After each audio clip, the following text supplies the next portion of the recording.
తండ్రి. ఆమేన్, ఆమేన్, ఆమేన్.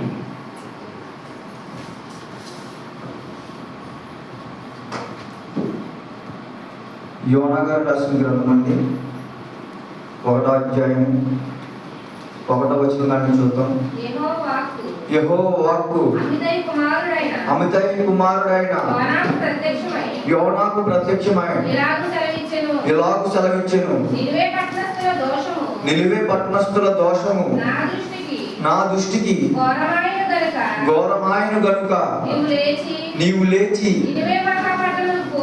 నినివే మహాపట్టణములకు పోయి దానికి దుర్గతి కలుగునని ప్రకటింపుము.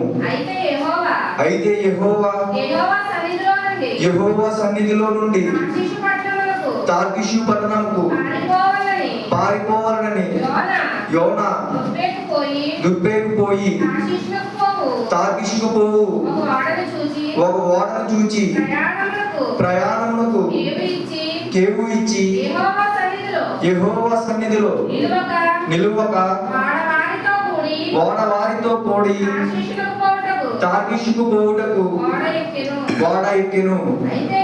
అయితే యెహోవా సముద్రము మీద పెద్ద గాలి పుట్టింపగా సముద్రమందు గొప్ప తుఫాను రేగి ఓడ బద్దలైపోగది వచ్చెను.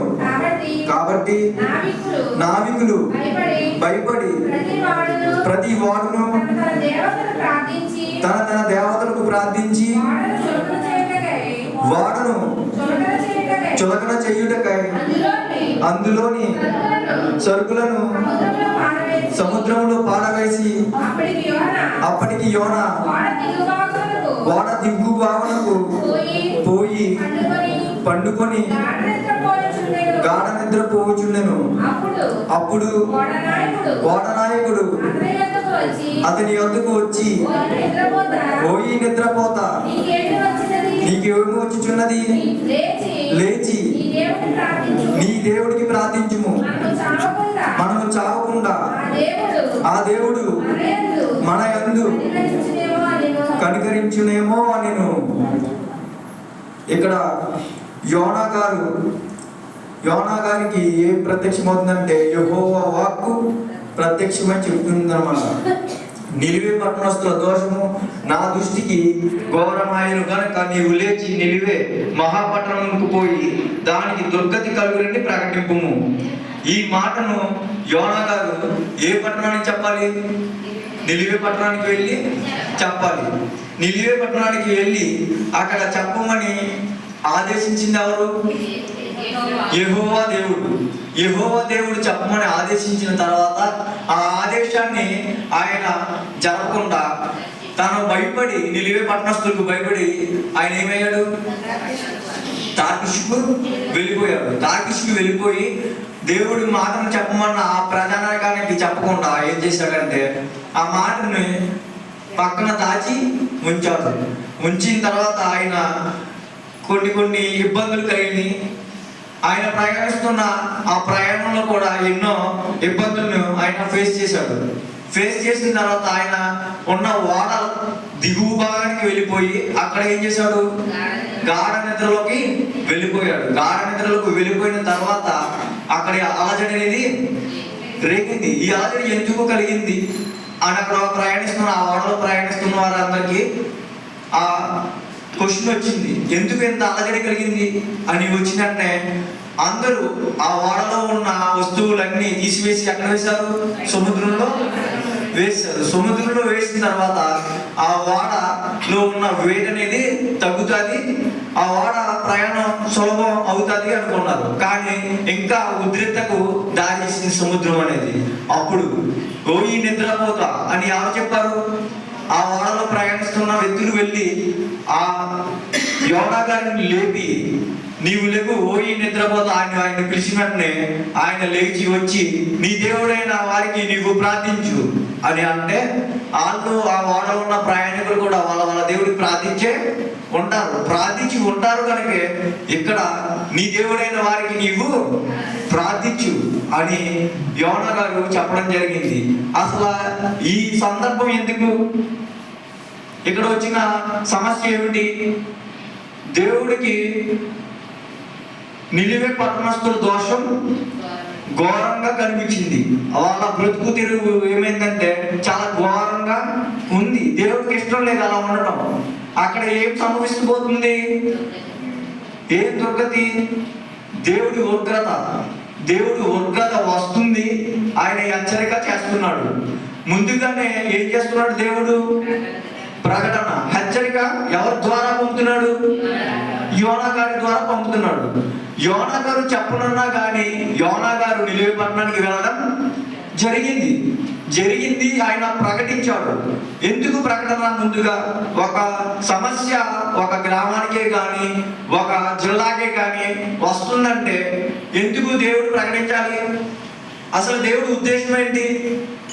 ప్రకటించకుండానే ఉగ్రత జరిగిపోవడానికి ఆస్కారం ఉంది కదా, ఉంది. కానీ ప్రకటన చేస్తున్నాడు. ప్రకటన చేసి మరీ చెబుతున్నాడు. ఆయన ఇప్పుడు కూడా మనం ఎంతో ప్రకటనలు చేస్తున్నాం. ఎన్నో ప్రకటనలు దైవజనుల ద్వారా ఎన్నో ప్రకటనలు మనకి వినిపిస్తున్నాయి. ఎంతలా అంటే దేవుడు ఎంతో మొత్తుకుంటున్నాడు. మనం కూడా భయం లేకుండా ఏం చేస్తున్నామంటే వచ్చిన ప్రకటనను ఏం చేయలేకపోతున్నాం? లక్ష్య పెట్టలేకపోతున్నాం. ఆ ప్రకటన ఎందుకు వచ్చింది అని ఆ ప్రకటన మన మనసుల్లో పేకడం అనేది మానేస్తుంది. మహా అయితే ఆ రోజు ఆ ప్రకటన ఉన్నప్పుడు మహా అయితే కొద్ది సమయం మనకి కొద్దిగా భయంకరంగా ఉండి గృహానికి వెళ్ళి ప్రార్థించాలి ఈ సమస్య కోసం, మనల్ని మనం కాపాడుకోవాలి ఈ సమస్య కోసం అని ప్రకటన విన్న తర్వాత కూడా ఏమవుతుంది? ప్రకటన నిర్లక్ష్యం అయిపోతుంది. ఈ నిర్లక్ష్యానికి జరిగే పరిణామం ఏంటంటే యెహోవా ఉగ్రత ఆ గృహం మీదకి వస్తుంది. ఆ ప్రకటన చేశాడు ఎవరు? యోనా గారు నిలివే పట్టణానికి ప్రకటన చేశాడు. నిలివే పట్టణానికి ప్రకటన చేస్తున్నప్పుడు ఆ పరిస్థితులు అక్కడ ఉన్న ప్రజానికానికి అక్కడ యోనా గారు ఏమయ్యారంటే భయక్రాంతులకు. వాళ్ళు ఎంత క్రూరులు ఆయనకి తెలుసు, ఎంత భయంకరమైన జనమో ఆయనకి తెలుసు. అలాంటి ప్రజానికానికి వెళ్ళి ఆయన వాక్కును చెప్పాలంటే యోనా గారికి చాలా భయం వేసింది. అయినప్పటికీ ఆయన చెప్పడం జరిగింది. కానీ ఇప్పుడు ఈ ప్రకటన మనం అందరం వింటున్నాం. మన జీవితాలు అందరికీ తెలుసు. ఎందుకంటే మనం ప్రకటన దేవుడు మనకి దయచేస్తున్నాడు. మన గృహాలను ఆయన ఎంతగానో చూస్తున్నాడు. ఆయన కంచిని వేసి ఉంచాడు. ఆ కంచిని మనం కాపాడుకోవాలంటే ప్రతిసారి దేవుడు ప్రకటన మనం ఏం చేయకూడదు? నిర్లక్ష్యం చేయకూడదు. నిర్లక్ష్యం చేసామా? ఫస్ట్ టైం నిలివే పట్టణం కాపాడబడింది. ఎందుకు? ఆ ప్రకటనను వాళ్ళు లక్ష్య పెట్టి ఏం చేశారు? ఉపవాసం చేశారు. ఉపవాస ప్రార్థనలు చేశారు. ఆయన అక్కడ ఉన్న ప్రజానికము రాజులే కానీ పశువులే కానీ ఎవరైనాను దేశంలో ఉన్న ప్రతి ఒక్కరు కూడా ఏం చేశారు?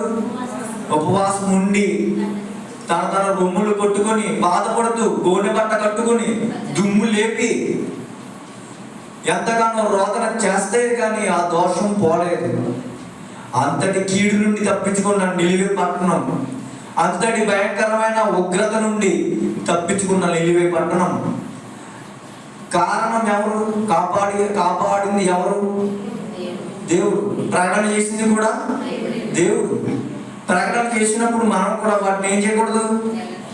నిర్లక్ష్యం అనేది పెట్టకూడదు. ఏదైనా సరే, ఏ మాట అయినా సరే, ఏ మాటను మనం నిర్లక్ష్యం చేయకుండా ఉండాలి.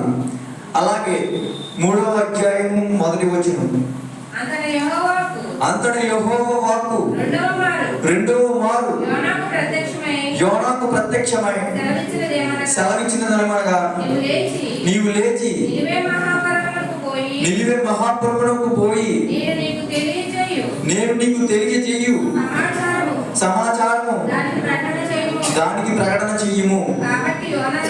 కాబట్టి యోనా లేచి యెహోవా సెలవిచ్చిన ప్రకారము నిలివే పట్టణమునకు పోయెను. నిలివే పట్టణము దేవుడి దృష్టికి గొప్పదై 3 దినముల ప్రయాణమంతా పరిమాణము గల పట్టణము. యోనా ఆ పట్టణములో ఒక దిన ప్రయాణమంత దూరము సంచరించుచు ఇక 40 దినములకు నినివే పట్టణము నాశనమగునని ప్రకటన చేయగా నినివే పట్టణపు వారు దేవుని యందు విశ్వాసముంచి ఉపవాస దినము చాటించి గనులేమి అల్పులేమి అందరూ గోనె బట్ట కట్టుకునేది. ఆ సంగతి నినివే రాజుకు వినబడినప్పుడు అతడు తన సింహాసనం మీద నుండి దిగి తన రాజవస్త్రములు తీసివేసి గోనె బట్ట కట్టుకుని బూడిదలో కూర్చుండెను. మరియు రాజైన తానును ఆయన మంత్రులను ఆజ్ఞ ఇవ్వగా ఒకవేళ దేవుడు మనసు తిప్పుకొని పశ్చాత్తాపకుడై మనము లయము కాకుండా తన కోపాన్ని చల్లార్చుకొనును కనుక మనుషులు ఏది పుచ్చుకొనకూడదు. పశువులు గాని ఎద్దులు గాని గొర్రెలు గాని మేత వేయకూడదు, నీళ్లు తాగకూడదు. మనుషులందరూ తమ దుర్మార్గతను విడిచి తాము చెయ్యు బలత్కారమును మానివేయవలనని మనుషులేమి పశువులేమి సమస్తమును గోనె బట్ట కట్టుకునవలనని జనులు మనస్పూర్వకముగా దేవుని వేడుకోవాలను అని దూతలు నినివే పట్టణములో చాటించి ప్రకటన చేసిరి. ఇక్కడ యోనా గారు వెళ్ళి చెప్పినట్టే ఆ మాట ఎవరు విన్నారు? అక్కడ ఉన్న ప్రజలు విన్నారు, అక్కడ ఉన్న రాజు గారు విన్నారు, అక్కడ అలుపులేమి గడులేమి సమస్తం ప్రజానికం అంతా విన్నారు. ఈనాడు కూడా దేవుడు మాటను మనం ఏం చేస్తున్నాం? ప్రకటన చేస్తున్నాం. అప్పుడు విన్నారు, విని దేవుడు మనసు తరుగుతుంది అని ఏం చేశారు? పశ్చాత్తాపం చెందారు. ఈ పశ్చాత్తాపం వలన ఆయన మనల్ని దేవుడు కనుగరిస్తాడేమో, మనల్ని రక్షిస్తాడేమో ఉగ్రత దినం నుండి అని ఏం చేశారు? ప్రార్థన చేశాడు. అసలు ఉగ్రత రావడానికి గల కారణం ఏంటి? ఇక్కడ ఏం చదువుకున్నాం? బలాత్కారం చేతనైనను అని చదువుకున్నాం కదా. బలాత్కారం చేతనైనను ఇంకా మనం ఇంకా చెప్పుకోవాలంటే మనం చేసే దోషములు, మనం చేసే పాపపు క్రియలు, వాటి వలన వచ్చే బహుమానము ఏంటి? దేవుడికి కోపం. మనం పొందుకునే బహుమతి అంటే దేవుడి కోపం. అందుకే మనం చేసే ప్రతి క్రియకు ఏమొస్తుంది? ఇప్పుడు మనకి తీర్పు వస్తుంది, అలాగే మన కుటుంబానికి కీడు కూడా వస్తుంది. మనం చేసే పాపం బహుగా ఎక్కువ అవుతే ఏమవుతుందంటే మన కుటుంబంలోకి వచ్చే కీడు వస్తుంది. మన చెవులు మందగించుకుపోతాయి. ఎప్పుడు? దేవుడి పట్ల విశ్వాసం లేనప్పుడు, ఆ మాట ఇష్టం లేనప్పుడు, జరుగుతారులే అని అశ్రద్ధగా చూసినప్పుడు మనకి ఏం జరుగుతుందంటే ఆ కీడు అనేది సంభవించుతుంది. ఇక్కడ ఎంతో ధనవంతులైన వారు ఉన్నారు, ఎంతో గనులైన వారు ఉన్నారు. పట్టణాల్లో మేధావులు ఉన్నారా? రాజకీయవేత్తలు ఉన్నారా? ఉంటారు. రాజకీయవేత్తలు, మంత్రులు, రాజు ఆజ్ఞకు సైనికులు కూడా ఏం చేశారు? దేవుడి మాటని ప్రకటన చేశారు. అక్కడ అనేక మందికి ప్రకటన చేయాలని రాజుగారు ఆజ్ఞ వెళ్ళినట్టే అక్కడ ఉన్న సైనికులందరూ ఆ మాటను ఏం చేశారు? ఊరంతా ప్రకటించారు. అందరికీ దేవుడి మాటను ఏం చేశారంటే ప్రకటించారు. ప్రకటించినప్పుడు అక్కడ ఉన్న ప్రజానికం అందరూ దేవుడికి పశ్చాత్తాపడి, ఆ పశ్చాత్తాపాన్ని బట్టి దేవుడు ఏం చేస్తాడు? వాళ్ళని కనుగరిస్తాడేమో. కనుగరించేస్తాడు అనలేదు, కనుగరిస్తాడేమో అంటే ఇంకా డౌటే. దేవుడు కాపాడతాడా లేదా అన్న డౌట్ లోనే ఉంది. కనుగరిస్తాడేమో. వాళ్ళ విశ్వాసం గొప్పదైతేనే కానీ దేవుడు వాళ్ళ విశ్వాసాన్ని, వాళ్ళు చేసిన ఉపవాసాన్ని అంగీకరించకపోతే ఆ పట్టణానికి ఏం కలుగుతుంది? దుర్గతి కలుగుతుంది. ఎటువంటి దుర్గత మనకు తెలియదు. ఎటువంటి దుర్గతి కలుగుతుంది? పట్టణమే నాశనమైపోవచ్చు. ఎలా నాశనం అయిపోవచ్చు? దేవుడు ఉగ్రతకు ఎలా అయినా నాశనం అవ్వచ్చు. ఇప్పుడు కొన్ని చూస్తాం మనం. సునామీ వచ్చింది, దొరకది. దేవుడి నాశనాన్ని రావచ్చు, సునామీ రూపంలో రావచ్చు. లేకపోతే అగ్ని గంధకాలు, బైబిల్లో రాస్తుంది కదా, అగ్ని గంధకాలు కురిచి ఒకరు కాపాడబడ్డారు. అలా అగ్ని గంధకాలైనా రావచ్చు. లోతు గారు వాళ్ళ కుటుంబం మాత్రమే రక్షణ, సొదొమ గొమొర్రా పట్టణం. అలా అగ్ని గంధాలతో అయినా దేవుడు నాశనం చేయొచ్చు. ఎందుకు? ఆ పట్టణాలు బలత్కారంతో నిండిపోయి ఉన్నాయి. ఇప్పుడు మనం పట్టణాలు అనుకున్న పట్టణాలు అని చెప్పుకున్న కాడ మనం గృహాలను పెట్టుకుందాం. మన గృహమే పట్టణం దేవుడికి అనుకుంటే, మన గృహంలో ఏం చేస్తున్నాం? దేవుడికి విడిసొప్పుగా ఉండే మన జీవితాలు కొనసాగిస్తున్నామా? అలా కాదు, దేవుడికి వ్యతిరేకంగా కొనసాగిస్తున్నామా? మన సన్నిధానానికి దేనికోసం వస్తున్నాం? దేవుడు మనతో ఏం మాట్లాడతాడు? మన విశ్వాసం సోలిపోకుండా ఉండాలి, మనల్ని మనం రక్షించుకోవాలి. ఎందుకు? లోకం చాలా బలమైనది, చాలా అందమైనది. అందులో ఉన్న రుచులు ఎక్కడ దొరకవు. తినే తిండిలోనైనా, తాగే నీళ్ళలోనైనా అనేకమైన రుచులు, అనేకమైన పద్ధతులు, అనేకమైన చెడు అంతా ఈ లోకంలోనే ఉంది. ఎవరైనా బతిపరుడు ఒక కొట్లోకి వెళ్ళి ఒక ఏదైనా పార్సిల్ కొనుక్కొని, ఒక టిఫిన్ షాప్కి వెళ్ళినప్పుడు కొనుక్కొని, ఆ టిఫిన్ ఏదో ప్లేట్ కొనుక్కొని అక్కడ ఒక అన్ని జనాంగం మధ్య, ఒక దేవుడు అంటే తెలియని వ్యక్తుల మధ్య వెళ్ళి ఆ ప్లేట్ తీసుకుని ప్రార్థన చేసుకుంటే అక్కడ ఉన్న ప్రజానికి ఎలా చూస్తారు? వీడికి ఏం సంభవించింది? వీడు అలా ఏమనుకుంటున్నాడు? వీడు ఏమన్నా చేస్తున్నాడా? వీడికి ఏమన్నా ఏంటి అనుకుంటారు. వారికి ఏం తెలీదు? దేవుడు అంటే తెలీదు. దేవుడు అంటే తెలియకుండా వాళ్ళు ఎలా ఉన్నారు? అజ్ఞానం వలె ఉన్నారు. జ్ఞానం లేదు. ఇప్పుడు మనకేముంది? జ్ఞానం ఉంది, వివేకం ఉంది. మనకి ఎక్కడ ఎలా ఆలోచించాలో తెలుసు, ఎలా నడవాలో తెలుసు. మనకు తెలిసి కూడా ఏం చేస్తున్నాం? మనం తప్పులే చేస్తున్నాం. అయినప్పటికీ ఇప్పుడు దాకా దేవుడు మనల్ని ఎంతలా కాపాడాడు? మన అందరినీ చాలా బాగా కాపాడాడు. మనం ఎప్పుడో ఏదో సమయంలో, ఏదో టైంలో మనలో ఉన్న ఆత్మ మన దేహాన్ని విడిచిపెట్టి వెళ్ళిపోవాలి. ఇప్పుడు ఉన్న సిచ్యువేషన్లో మనం వెనక్కి తిరిగి చేసుకుంటే మనం అందరం ఏదో టైంలో మనం మరణించే వాళ్ళమే. అయినప్పటికీ దేవుడి కృప వలన ఆయన మనల్ని ఏం చేశాడు? రక్షించాడు. ఎలా కాపాడాడు? మనం ప్రయాణిస్తున్న ప్రయాణంలో పడిపోయి ఉండొచ్చు. అలాగే మనం అనారోగ్య పరిస్థితుల వల్ల మరణించవచ్చు. ఆ మరణాల నుండి మనం ఏం చేశాడు? తప్పించాడు, కాపాడాడు. వచ్చి ఎక్కడే దైవ సన్నిధిలో మోకరిల్లి ప్రార్థన చేయగా, దైవజనులను అడగ, మన గృహాలను దర్శించమని అడగ ఏం చేశారు? దర్శించడానికి ముందరకు వచ్చారు. ముందరకు రావడం గొప్ప కాదు, ముందరకు వచ్చిన తర్వాత ఆ వెలుగును కాపాడుకోవడమే గొప్ప.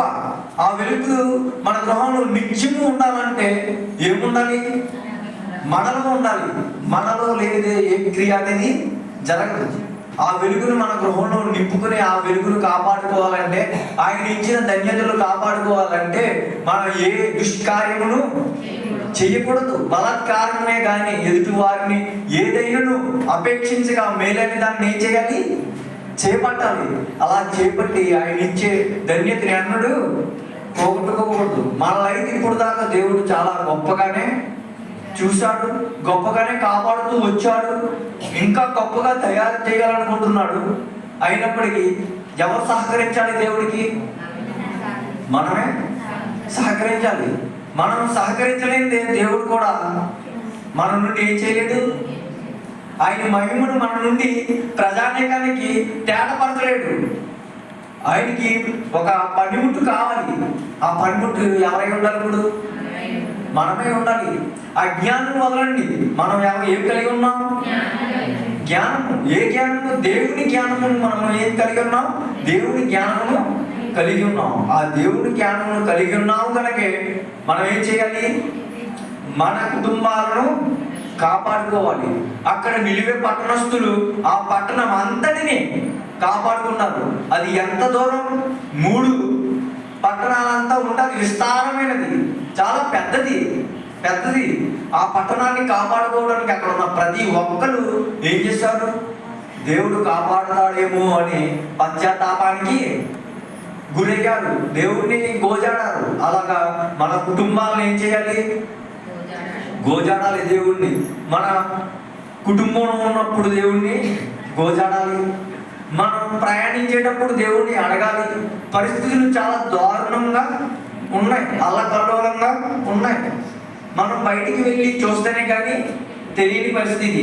ఇప్పుడు మనం ఇంట్లో ఉన్నంత మాత్రాన్ని మన ఇంట్లో ఉన్న పరిస్థితులు మనకి తెలుస్తాయి.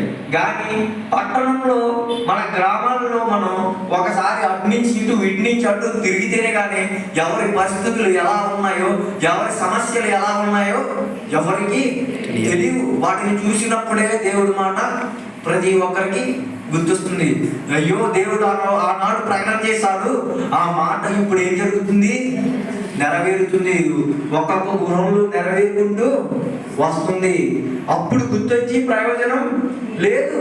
అక్కడ ఆ మాట, ఆ ప్రకటన నెరవేరకుండానే వాళ్ళు ఏం చేశారు? ఆనకట్ట వేసేసుకున్నారు. ఆ మాట, ఆ ప్రకటన, ఆ ఆజ్ఞ జరగకుండా ఆనకట్ట ఆ నిలివే పట్టణస్తులు వేసుకున్నారు. ఇప్పుడు మన గృహాలను కాపాడుకోవడానికి ఆయన సెలవిచ్చిన మాట మనం పోస్ట్ పోన్ చేసుకున్నామా? మన గృహాలను మనం కాపాడుకోకుండా వెళ్ళిపోతాం. ఆ కీడు నెరవేరే కాలం వచ్చేసింది. వచ్చిన కాలాన్ని మనం ఏం చేయాలి? దేవుణ్ణి మరీ గట్టిగా నిలివే పట్టణస్తులు చేసిన దానికన్నా రెట్టింపుగా మనం ఏం చేయాలి? ఇప్పుడు అలా చేసి మన గృహాలను ఏం చేయాలి? కాపాడుకోవాలి. మన పక్క వాళ్ళు మనల్ని ఎవరు కాపాడరు. మన పక్క వాళ్ళు మన కోసం ప్రార్థన చేస్తే మనం రక్షించిపోతామేమో అనుకుంటాం. అలా జరగదు. మన కుటుంబాలను మనం ఏం చేయాలి? మనమే రక్షించుకోవాలి. అందుకే నువ్వేమి విత్తుతావో ఆ పంటనే కోస్తావు.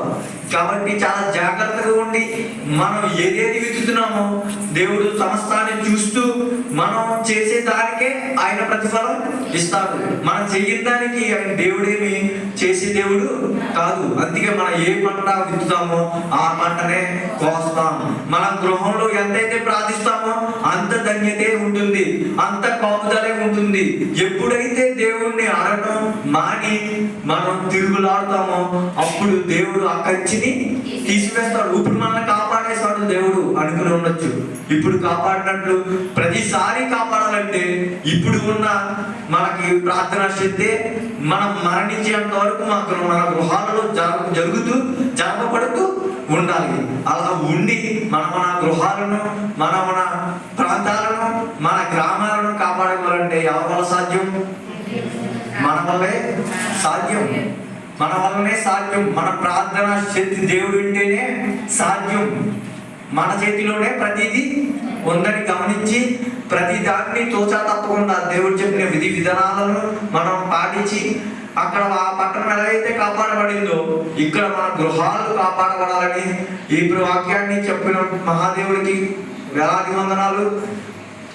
ఇచ్చిన వాక్యం దేవుడు దీవించి ఆశీర్వదించును గాక. ఆమేన్, ఆమేన్, ఆమేన్. కళ్ళు మూసుకున్నట్లయితే ప్రార్థన చేసుకుందాం. మహోన్నతుడ, మహాగణుడా ప్రభువా, వేలాది వందనాలు ప్రభువా. తండ్రి, దేవా నీకే వందనాలు తండ్రి. నాయన ఉన్న కాలం ఎంతో నాయన ప్రభువా, దుఃఖది అయిన కాలమే ప్రభువా. నాయన సమాజంలో జరుగుతున్న నాయన ప్రభువా దారుణ కాండల నుండి మమ్మల్ని కాపాడండి దేవా. నాయన ప్రార్థనలో సమస్యలిపోయి ఉన్నాము ప్రభువా. నాయన ప్రార్థన శక్తిని నాయన ప్రకాశింపమని చేయమని అడిగిపోతున్నాను. నాయన నీకు సమస్తము సాధ్యమే. నేను అడిగితే సమస్తమును నీవు మాకు ధారాళంగా దయచేస్తున్నావు. ఇప్పుడు వరకు మమ్మల్ని కాపాడుతూ రక్షిస్తూ వచ్చిన దేవుడు నీవే ప్రభువా. అందుని బట్టి నీకు వేలాది వందనాలు ప్రభువా. నాయన ఎంతో కాలం నుండి నీ వాక్కును వింటున్నావు. నాయన నువ్వు చెబుతున్న ప్రతి మాటను నాయన ప్రభువు వింటున్నావు. అయినప్పటికీ నాయన ప్రభువు నిర్లక్ష్యం చేస్తూనే వస్తున్నాం ప్రభువా. అలా కాకుండా నాయన మా గృహాల్లో ప్రార్థన శక్తిని నింపుకుని ప్రభువా మమ్మల్ని, మా కుటుంబాలను మేము అందరం రక్షించుకునేటప్పుడు నాయన ప్రభు మాకు సహాయం చేయండి. ఆత్మ ఉద్రేకతను మాకు దయచేయమని అడిగిపెట్టుకుంటున్నాను ప్రభువా. తండ్రి, సమస్తాన్ని బలోపేతం చేయమని అడిగిపెట్టుకుంటున్నాము తండ్రి. నాయన దేవ ఎందుకు పనికిరాని వాళ్ళము ప్రభువా. నాయన నీ ఉగ్రత వస్తే నాయన ప్రభువా ఏ తీరానికి పోతామో తెలియదు ప్రభువా.